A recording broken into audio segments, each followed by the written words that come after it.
Salut à tous les amis, c'est Guilan Emma, j'espère que vous allez bien, moi ça va, franchement ça va nickel. Il fait un peu chaud, je sais pas vous de votre côté, mais on sent que les chaleurs commencent à remonter. La semaine dernière c'était bien, mais alors là, je commence mes vacances et il fait chaud quoi. Mais il y a un endroit qui est hyper bien climatisé et qui est nickel en ce moment, c'est les salles de cinéma. Et oui, vous le savez très bien, je suis un passionné de cinéma et surtout à côté de ça, je défends la salle de cinéma, même si effectivement il y a quelques désavantages, à commencer par tous ces gens qui font du putain de bruit. Mais du coup, on revient pour cet épisode de sortie de la semaine. Donc, qu'est-ce qui va sortir cette semaine ? Eh bien, cette semaine, on a 3 films qui vont sortir, 2 grosses productions, il faut quand même le dire, et un troisième qui m'a un petit peu interloqué par son histoire. Vous allez voir ça tout de suite. Et donc, sans plus tarder, on va commencer par le premier film de cette semaine. Et oui, en ce 3 août 2022, qu'est-ce qui sort cette semaine ? Il sort Bullet Train, le nouveau film de David Leitch. Alors, David Leitch, si jamais vous le connaissez pas, moi, le hasard a bien fait les choses parce que je me suis un petit peu renseigné forcément pour l'émission. Et en fait, tous les films qu'il a réalisés, je les ai vus. Donc je vais pouvoir vous donner rapidement mon avis sur 100% de ces films, puisqu'il a commencé en 2017 avec le fameux Atomic Blonde avec Charlize Theron, qui était, je trouve, un excellent film d'action. Moi, j'ai passé un très très bon moment, tout simplement devant ce film, au point où je l'ai dans ma Blu-ray Tech. Ensuite, en deuxième film, il nous a sorti le moins bon. En fait, je trouve que dans le côté mémorable du film, moins bon, mais dans l'histoire beaucoup plus intéressant, Deadpool 2. Et oui, la suite de Deadpool, avec toujours Ryan Reynolds dans le rôle de Deadpool, ce film Marvel qui n'est pas encore lié au Marvel Cinematic Universe. Et moi, j'avais beaucoup aimé l'histoire et le scénario de ce film avec le traitement du voyage dans le temps avec le personnage de Cable et forcément les scènes d'action, même si j'avais trouvé qu'à part ce moment où tous les super-héros meurent les uns après les autres, que justement on voit apparaître Brad Pitt, qu'on va parler tout de suite, on a eu malheureusement dans ce film, je trouve, un manque de scènes vraiment marquantes. C'est ce qui fait que Deadpool 2, je le mettrais légèrement en dessous du 1, peut-être aussi parce que le côté méta, était déjà vu, si je puis dire. À côté de ça, on a aussi eu Fast and Furious Hobbs & Shaw, le premier spin-off de la saga Fast and Furious, donc spécialisé sur les personnages de Hobbs et de Shaw. Là aussi, un film que j'ai vu au cinéma et qui, pour le coup, je l'avais vraiment pas trop aimé. Je trouvais que la scène d'action dans les deux couloirs où les deux personnages empruntent un couloir différent m'avait vraiment marqué. Déjà dans la bande-annonce, ça m'intriguait et dans le film, j'avais bien aimé. Néanmoins, le film, il est complètement oubliable et je l'ai complètement oublié.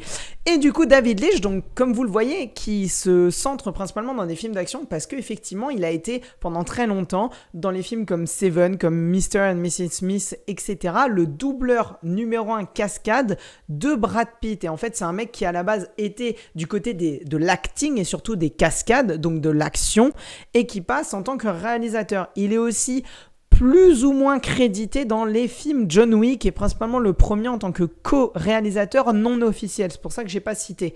Et donc il revient aujourd'hui avec Bullet Train pour vous faire rapidement le synopsis de le film si vous avez pas vu la bande-annonce. On est sur un regroupement d'assassins qui regroupe un vrai bon nombre d'acteurs. On a Brad Pitt que je vais pas citer, évidemment Sandra Bullock qu'on a vu aussi cette année dans La Cité perdue avec Channing Tatum, qui est un film que j'ai vraiment bien aimé, moi pour le coup, une comédie qui a vraiment bien marché sur moi. On a aussi Bad Bunny, alors lui je le connais pas du tout, on est sur un rappeur latino, j'écoute pas du tout ses sons, j'ai peut-être déjà entendu mais j'ai pas trop fait attention. On a aussi Joy King, qui est la petite fille qui joue dans White House Down, qui est un film de Roland Emmerich, là aussi avec Channing Tatum, comme quoi tout se rejoint, que j'aime énormément, vraiment. Voyez White House Down, c'est un putain de mon film où Roland Emmerich, qui comme à son habitude adore détruire petit à petit tout ce qu'il a dans son film, et là il s'amuse à détruire pièce, par bâtiment, par morceau, la Maison Blanche dans un attentat terroriste et un film d'action avec Channing Tatum dans le personnage principal. Vraiment, c'est un très très bon film d'action, je vous le conseille. On a aussi Aaron Taylor Johnson que l'on a pu voir dans Kick-Ass ou Godzilla de Gareth Edwards, sorti en 2014, que moi j'aime beaucoup. Je parle des films, non pas de l'acteur, parce que le problème qu'il a peut-être dans Godzilla, c'est que je trouve qu'il est complètement oubliable, le personnage, là où dans Kick-Ass il est mais excellent, vraiment je vous conseille de voir ces deux films. On a aussi Karen Fukuhara, j'ai voulu citer son nom parce qu'elle joue dans la série The Boys. Et The Boys, une série Amazon que je vous conseille énormément. Moi, c'est un énorme coup de cœur. Merci à Victor de me l'avoir conseillé. Vraiment, foncez sur voir The Boys, c'est excellent. Et pour terminer, Logan Lerman qui joue, vous l'avez peut-être connu dans les 2 films Percy Jackson des années 2010-12 de mémoire, et qui joue aussi dans un film que je voulais citer qui est Fury, qui est un film de guerre sur la Seconde Guerre mondiale que j'aime énormément, là aussi avec Brad Pitt. Tout se rejoint. Et donc, pour le film Bullet Train, comme je vous disais, ce regroupement d'assassins avec tous ces différents acteurs qui ont des rôles plus ou moins définis avant la sortie du film, se retrouvent tous avec une mission commune en lien avec une mallette dans un train, le train le plus rapide, si je ne me trompe pas, du Japon. Et en fait, ils vont tous avoir la même mission, c'est de dérober cette mallette. Donc, ils vont tous s'affronter dans le train. 2 questions se posent. Qui survivra à la fin du trajet ? Et que se passera-t-il une fois qu'ils seront arrivés ? Voilà un petit peu le synopsis de ce film. On va pas se prendre la tête, on va pas essayer de réfléchir, on va juste arriver devant un bon film d'action comme David Leitch sait les faire, et on va tout simplement kiffer avec Brad Pitt. De toute façon, à partir du moment où il y a Brad Pitt, pour moi, ils ont gagné. Donc, en tout cas, moi, j'ai hâte de le voir, et de toute façon, vous aurez mon avis très rapidement sur la chaîne. Mais vraiment, les amis, Bullet Train, c'est un film qui me donne vraiment envie, un bon divertissement blockbuster d'été comme on les aime. Le second film, on est sur l'année du requin. Alors là, vraiment les amis, l'année du requin, je sais pas d'où ça sort, je sais pas du tout ce que ça va être, et moi ça me donne extrêmement envie. Pour vous la faire très rapidement, le film est réalisé par 2 frères, les frères Boukarma, j'espère que je le prononce bien, Ludovic et Zoran pour leur prénom, qui ont réalisé 2 films. Le premier, j'ai complètement perdu son nom, et c'était leur premier film de double réalisateur, donc pas forcément le plus connu. Pour le deuxième film qu'ils ont fait, c'est un film qui a fait beaucoup de bruit l'année dernière dans le cinéma de genre français, c'est le film Teddy, un film sur des loups-garous, si je dis pas de bêtises, qui fait partie de ma watchlist, donc qui est un film qu'il faut que je voie et que je n'ai pas encore vu. Et ils arrivent cette année, donc un petit peu plus d'1 an après, avec l'année du requin, là où Teddy est un vrai film de genre français, très intimiste de l'impression que j'ai. Là, l'année du requin, on est quand même sur une flopée d'acteurs exceptionnels. Dans le rôle principal, on a Marina Foïs qu'on a pu voir dans Ad Bestas, qui est sorti cette année. Et on l'a vu aussi dans l'année dernière, un autre film de genre français, et j'en parle parce que je pense qu'il va y avoir un lien avec l'année du requin dans la thématique du film. C'est dans le film Barbac, réalisé par Fabrice Eboué, que je vous conseille vraiment énormément. Moi, c'est l'un de mes films préférés de l'année dernière et l'une de mes comédies françaises préférées tout court. J'ai adoré Barbac, je me suis fendu de rire devant ce film, et c'est l'une des raisons qui fait que j'attends l'année du requin, mais j'en reviens.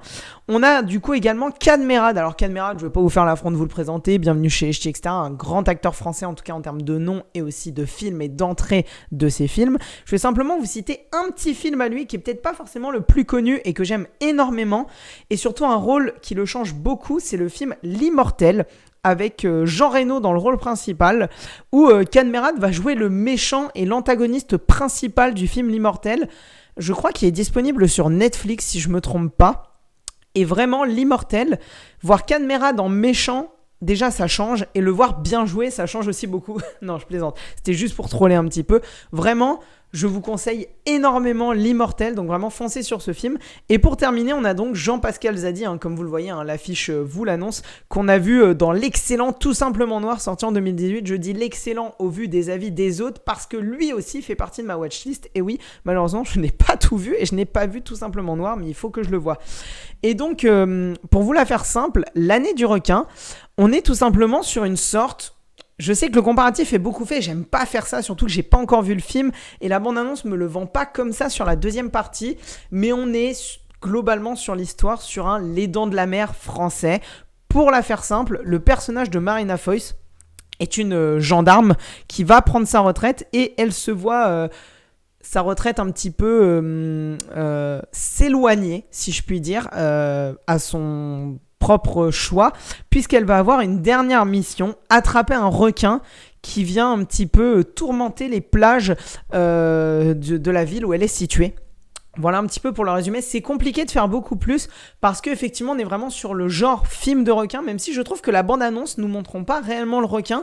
Je joue un petit peu avec le fait de est-ce qu'à la fin on va pas avoir un retournement en mode il n'y avait pas de requin. Voilà. Moi c'est une question que je me pose et dans laquelle je veux voir si le film y répond tout de suite ou pas. Mais surtout la bande-annonce et surtout la deuxième partie de la bande-annonce nous émiette un petit peu des petites questions politiquement incorrectes, si je puis dire, des questions sur le thème de l'écologie, du traitement sûrement de l'animal, comme il y avait dans le film Barbac, d'où le fait que je vous ai parlé de Barbac. On sent que Marina Foïs se spécialise dans ce genre de rôle depuis maintenant 2-3 ans. Barbac et donc L'année du requin ne faisant pas exception, et c'est sur ça que ça m'intéresse vraiment, parce que si on peut être sur cet humour, vraiment cet humour noir, cet humour politiquement incorrect en lien avec l'écologie, où il n'y a pas de bon ou de mauvais côté comme dans Barbac, tout en étant dans un film de genre français sur le film d'attaque de requins, et peut-être un retournement à la fin où bah non, il faut pas tuer le requin. Et du coup les amis, moi franchement L'année du requin, c'est un film qui me chauffe énormément. Déjà la trilogie d'acteurs si je puis dire, le trio, je pense, va me faire mourir de rire. Le film, à partir du moment où c'est un film de requin, m'a eu, parce que franchement il faut le dire, les films de requins, moi à chaque fois j'arrive à me faire avoir et ça me donne envie. C'est un genre de film, même si c'est souvent des daubasses, qui me donne envie. Et puis là franchement Marina Foïs, Can Merad et JP Zadi, franchement que demander de plus? Je pense que ça peut être l'un des meilleurs films français de cette année. J'ai vu Novembre, qui sort en fin d'année, on en reparlera, je vous donnerai mon avis sur la vidéo des sorties de la semaine, donc je crois qu'il sort du coup au mois d'octobre ou novembre, mais franchement L'année du requin peut être dans ces top films français de l'année, et moi, avant de l'avoir vu, je vous conseille d'aller le voir. Et du coup les amis, troisième et dernier film de ces sorties du 3 août 2022. Alors évidemment il y a plus de sorties que ça, mais on a aussi beaucoup de films de genre que mon cinéma ne propose pas, donc je propose des films qui aussi moi me donnent envie. Donc n'hésitez pas dans les commentaires à me dire si j'ai oublié des films qui vous donnent envie. Peut-être pourquoi pas m'envoyer la bande-annonce, le synopsis pour me donner un petit peu envie, l'eau à la bouche, et en parler durant les prochaines semaines sous la forme de critiques. Et également ce que vous pensez de ces films-là, et si vous avez envie de les voir. Et évidemment, de lâcher un petit pouce bleu, ça fait toujours plaisir. Ça permet d'aider aussi forcément. Vous, ça vous prend quelques secondes, et moi, ça me fait extrêmement plaisir. Et du coup, on va passer au troisième et dernier film de cette vidéo, En décalage, que j'aurais plutôt appelé désynchronisé, si vous voulez pas mon avis. Alors, En décalage, pour vous la faire très rapidement, je prends mes notes parce que là, vraiment, j'ai pas retenu tous les noms. On est sur un film espagnol réalisé par Juanjo Jiménez, j'espère ne pas me tromper, qui réalise ici que son deuxième film, puisque son premier était Timecode, un film espagnol que je ne connais pas du tout, je préfère vous le dire. Et au niveau des acteurs, on a Marta Nieto, donc l'actrice principale de En décalage, qui joue dans Madre, sorti en 2017 ou 2014 je crois, un film que je n'ai pas vu mais qui est là aussi dans ma watchlist, et deux autres acteurs qui là, je vous l'avoue, je ne les connais pas du tout, Miki Esparbe et Carmen Mendez. Voilà les trois acteurs principaux de ce film En décalage. Et je vous disais, un film que j'aurais appelé plutôt désynchronisé. Pourquoi désynchronisé ? Je vais tout simplement vous lire le synopsis. Je peux pas faire beaucoup mieux que ça, ou en tout cas le synopsis que moi j'ai fait de ce que je comprends du film. En fait, En décalage, pour vous la faire simple, c'est un film fantasy qui tourne beaucoup vers le drame, où donc le personnage principal, l'héroïne, jouée par Marta Nieto, se retrouve désynchronisée. En tout cas, le terme qui s'appelle désynchronisé dans le film. Et en gros, l'idée de cette désynchronisation, c'est que son cerveau se met à percevoir les sons après les images qu'il reçoit. Juste ce synopsis-là, en fait, m'a vendu le film. C'est-à-dire qu'on est vraiment sur un film fantastique, peut-être quasiment science-fiction. Non, plus scientifique que science-fiction d'ailleurs. Mais en tout cas, où elle a une espèce de maladie, de syndrome, où vraiment les sons sont en décalage un petit peu après les images. Et du coup, je trouve ça... Déjà, dans la mise en scène pure, la bande-annonce me vend beaucoup de rêves, parce que je trouve que ça m'a énormément désorienté, et je parle vraiment de 3 minutes de BA. Et à l'inverse, ça désoriente aussi le personnage, on se met complètement à sa place, parce que je pense qu'on va vraiment vivre l'entièreté du film uniquement de son point de vue, avec ces décalages-là, ce qui peut parfois nous surprendre. On voit qu'à un moment il va y avoir un accident de voiture, évidemment, j'ai envie de dire, c'est un petit peu le cliché que je m'attendais en voyant ce film, et la bande-annonce nous le vend tout de suite, il va y avoir un accident de voiture. Et le film joue aussi avec le fait de... Est-ce que c'est une maladie ? Est-ce qu'elle devient folle ? Est-ce que c'est réel ou pas ? Et nous mettons uniquement du point de vue de ce personnage, on n'aura la réponse qu'à la fin. Donc un film qui, je pense, se déguste au moins sur un visionnage de A à Z, avec un concept qui a l'air, pour moi en tout cas, de me plaire et de fonctionner.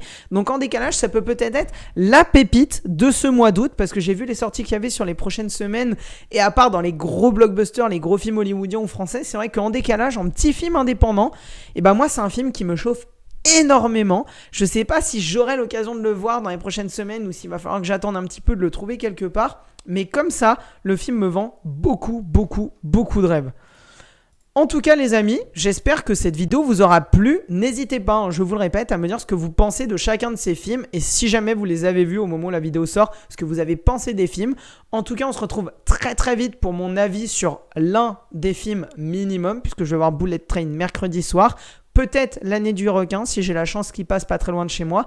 Et en attendant les amis, je vous le répète, mettez un pouce bleu. Et surtout, n'oubliez pas les amis, regarder des films c'est bien, les comprendre c'est mieux. C'était Guy Lanema, ciao ciao.